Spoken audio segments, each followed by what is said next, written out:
بسم الله الرحمن الرحيم. تبارك الذي بيده الملك وهو على كل شيء قدير. تبارك الذي بيده الملك، أي تعاظم وتعالى وكثر خيره وعم إحسانه. من عظمته أن بيده ملك العالم العلوي والسفلي، فهو الذي خلقه ويتصرف فيه بما شاء من الأحكام القدرية والأحكام الدينية التابعة لحكمته. ومن عظمته كمال قدرته التي يقدر بها على كل شيء، وبها أوجد ما أوجد من المخلوقات العظيمة كالسماوات والأرض. الذي خلق الموت والحياة ليبلوكم أيكم أحسن عملا وهو العزيز الغفور. وخلق الموت والحياة، أي قدر لعباده أن يحييهم ثم يميتهم ليبلوكم أيكم أحسن عملا، أي أخلصه وأصوبه. فإن الله خلق عباده وأخرجهم لهذه الدار، وأخبرهم أنهم سينقلون منها، وأمرهم ونهاهم وابتلاهم بالشهوات المعارضة لأمره. فمن انقاد لأمر الله وأحسن العمل أحسن الله له الجزاء في الدارين، ومن مال مع شهوات النفس ونبذ أمر الله فله شر الجزاء. وهو العزيز الغفور. وهو العزيز الذي له العزة كلها، التي قهر بها جميع الأشياء وانقادت له المخلوقات. الغفور عن المسيئين والمقصرين والمذنبين، خصوصا إذا تابوا وأنابوا، فإنه يغفر ذنوبهم ولو بلغت عنان السماء، ويستر عيوبهم ولو كانت ملء الدنيا. الذي خلق 7 سماوات طباقا ما ترى في خلق الرحمن من تفاوت فارجع البصر هل ترى من فطور. الذي خلق 7 سماوات طباقا، أي كل واحدة فوق الأخرى ولسن طبقة واحدة، وخلقها في غاية الحسن والإتقان. ما ترى في خلق الرحمن من تفاوت، أي خلل ونقص، وإذا انتفى النقص من كل وجه صارت حسنة كاملة متناسبة من كل وجه في لونها وهيئتها وارتفاعها، وما فيها من الشمس والقمر والكواكب النيرات الثوابت منهن والسيارات. ولما كان كمالها معلوما أمر الله تعالى بتكرار النظر إليها والتأمل في أرجائها. قال: فارجع البصر هل ترى من فطور. فارجع البصر، أي أعده إليها ناظرا معتبرا. هل ترى من فطور، أي نقص واختلال. ثم ارجع البصر كرتين ينقلب إليك البصر خاسئا وهو حسير. ثم ارجع البصر كرتين، والمراد بذلك كثرة التكرار. ينقلب إليك البصر خاسئا وهو حسير، أي عاجزا عن أن يرى خللا أو فطورا ولو حرص غاية الحرص. ثم صرح بذكر حسنها فقال: ولقد زينا السماء الدنيا بمصابيح وجعلناها رجوما للشياطين وأعتدنا لهم عذاب السعير. أي ولقد جملنا السماء الدنيا التي ترونها وتليكم بمصابيح، وهي النجوم، على اختلافها في النور والضياء، فإنه لولا ما فيها من النجوم لكان سقفا مظلما لا حسن فيه ولا جمال، ولكن جعل الله هذه النجوم زينة للسماء وجمالا ونورا وهداية يهتدى بها في ظلمات البر والبحر. ولا ينافي إخباره أنه زين السماء الدنيا بمصابيح أن يكون كثير من النجوم فوق السماوات ال7، فإن السماوات شفافة، وبذلك تحصل الزينة للسماء الدنيا وإن لم تكن الكواكب فيها. وجعلناها، أي المصابيح، رجوما للشياطين الذين يريدون استراق خبر السماء. فجعل الله هذه النجوم حراسة للسماء عن تلقف الشياطين أخبار الأرض.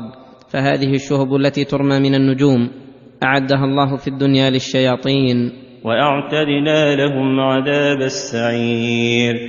وأعتدنا لهم في الآخرة عذاب السعير، لأنهم تمردوا على الله وأضلوا عباده، ولهذا كان أتباعهم من الكفار مثلهم قد أعد الله لهم عذاب السعير. فلهذا قال: وللذين كفروا بربهم عذاب جهنم وبئس المصير. الذي يهان به أهله غاية الهوان. إذا ألقوا فيها سمعوا لها شهيقا وهي تفور. إذا ألقوا فيها على وجه الإهانة والذل سمعوا لها شهيقا، أي صوتا عاليا فظيعا. تكاد تميز من الغيظ كلما ألقي فيها فوج سألهم خزنتها ألم يأتكم نذير.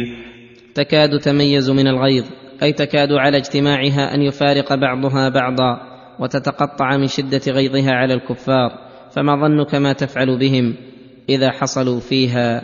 ثم ذكر توبيخ الخزنة لأهلها فقال: كلما ألقي فيها فوج سألهم خزنتها ألم يأتكم نذير.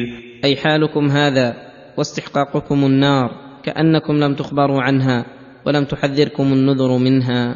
قالوا بلى قد جاءنا نذير فكذبنا وقلنا ما نزل الله من شيء إن أنتم إلا في ضلال كبير. فجمعوا بين تكذيبهم الخاص والتكذيب العام بكل ما أنزل الله، ولم يكفهم ذلك حتى أعلنوا بضلال الرسل المنذرين وهم الهداة المهتدون، ولم يكتفوا بمجرد الضلال بل جعلوا ضلالهم ضلالا كبيرا. فأي عناد وتكبر وظلم يشبه هذا؟ وقالوا لو كنا نسمع أو نعقل ما كنا في أصحاب السعير. وقالوا معترفين بعدم أهليتهم للهدى والرشاد: لو كنا نسمع أو نعقل ما كنا في أصحاب السعير.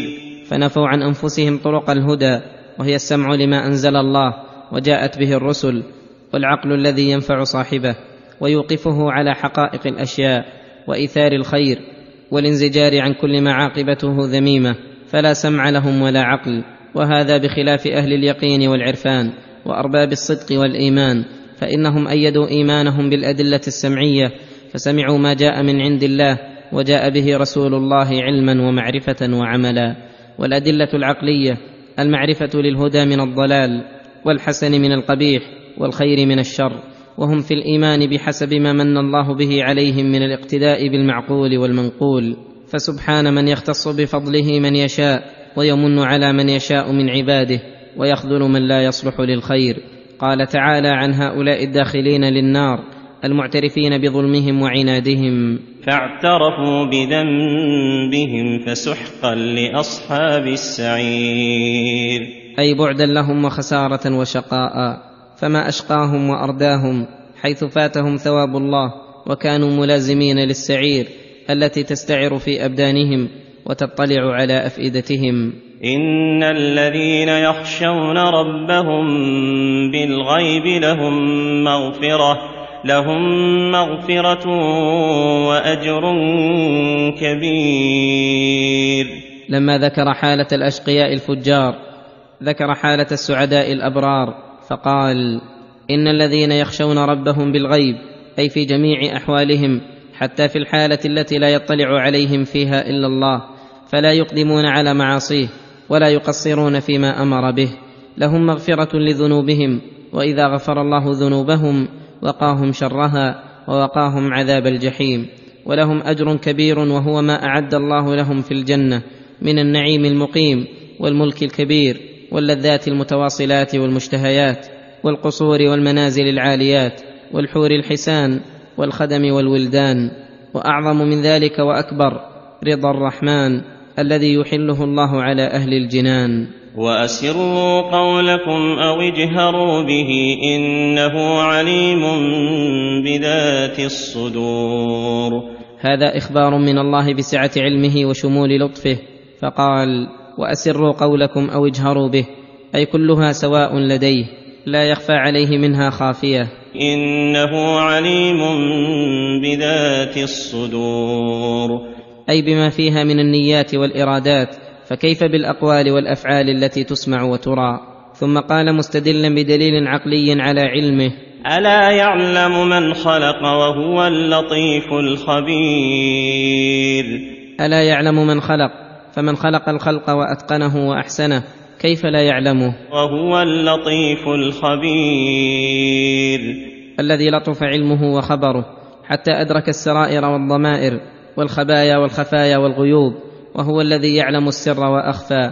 ومن معاني اللطيف أنه الذي يلطف بعبده ووليه فيسوق إليه البر والإحسان من حيث لا يشعر، ويعصمه من الشر من حيث لا يحتسب، ويرقيه إلى أعلى المراتب بأسباب لا تكون من العبد على بال، حتى إنه يذيقه المكاره ليتوصل بها إلى المحاب الجليلة والمقامات النبيلة. هو الذي جعل لكم الأرض ذلولا فامشوا في مناكبها وكلوا من رزقه وإليه النشور. أي هو الذي سخر لكم الأرض وذللها لتدركوا منها كل ما تعلقت به حاجتكم من غرس وبناء وحرث وطرق يتوصل بها إلى الأقطار النائية والبلدان الشاسعة. فامشوا في مناكبها أي لطلب الرزق والمكاسب. فامشوا في مناكبها وكلوا من رزقه وإليه النشور. أي بعد أن تنتقلوا من هذه الدار التي جعلها الله امتحانا وبلغة يتبلغ بها إلى الدار الآخرة، تبعثون بعد موتكم وتحشرون إلى الله ليجازيكم بأعمالكم الحسنة والسيئة. أأمنتم من في السماء أن يخسف بكم الأرض فإذا هي تمور. هذا تهديد ووعيد لمن استمر في طغيانه وتعديه وعصيانه الموجب للنكال وحلول العقوبة، فقال: أأمنتم من في السماء، وهو الله تعالى العالي على خلقه، أن يخسف بكم الأرض فإذا هي تمور. فإذا هي تمور بكم وتضطرب حتى تتلفكم وتهلككم. أم أمنتم من في السماء أن يرسل عليكم حاصبا فستعلمون كيف نذير. أي عذابا من السماء يحصبكم وينتقم الله منكم، فستعلمون كيف نذير. أي كيف يأتيكم ما أنذرتكم به الرسل والكتب، فلا تحسبوا أن أمنكم من الله أن يعاقبكم بعقاب من الأرض ومن السماء ينفعكم، فستجدون عاقبة أمركم سواء طال عليكم الزمان أو قصر، فإن من قبلكم كذبوا كما كذبتم فأهلكهم الله تعالى. فانظروا كيف إنكار الله عليهم عاجلهم بالعقوبة الدنيوية قبل عقوبة الآخرة، فاحذروا أن يصيبكم ما أصابهم. ولقد كذب الذين من قبلهم فكيف كان نكير. أولم يروا إلى الطير فوقهم صافات ويقبضن ما يمسكهن إلا الرحمن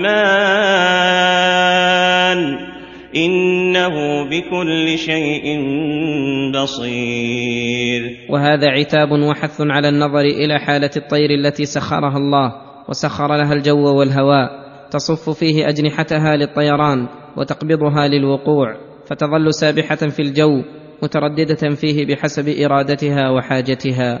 ما يمسكهن إلا الرحمن، فإنه الذي سخر لهن الجو وجعل أجسادهن وخلقتهن في حالة مستعدة للطيران.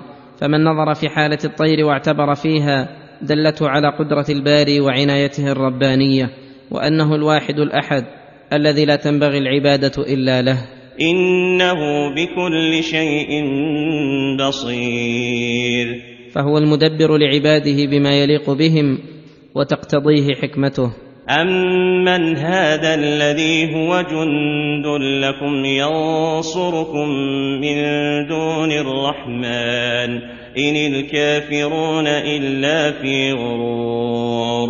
يقول تعالى للعتاة النافرين عن أمره المعرضين عن الحق: أمن هذا الذي هو جند لكم ينصركم من دون الرحمن، أي ينصركم إذا أراد بكم الرحمن سوءا فيدفعه عنكم. أي من الذي ينصركم على أعدائكم غير الرحمن، فإنه تعالى هو الناصر المعز المذل، وغيره من الخلق لو اجتمعوا على نصر عبد لم ينفعوا مثقال ذرة على أي عدو كان.